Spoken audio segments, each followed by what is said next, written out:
the first proponent of it, or the founding father, is Thomas Malthus.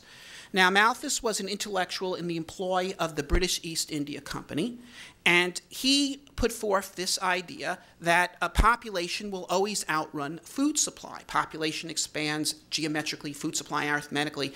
Therefore, there will always be starving people, and you can't do anything about it.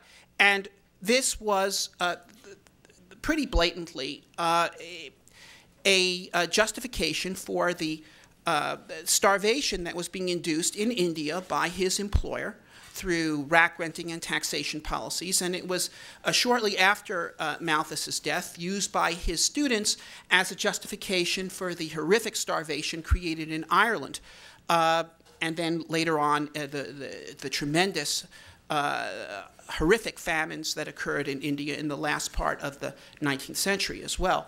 And now, there was no Irish famine as such. There was a potato crop failure. Ireland, all during this starvation, was exporting beef and grain. The reason why the Irish were starving was not because there was no food in Ireland, it's because the Irish had no money because of economically oppressive policies of taxation, rack renting, and prevention of development of manufactures. And the same is true in India. And if you read the quotes from the people who were administering this horror, they're straight out of Malthus.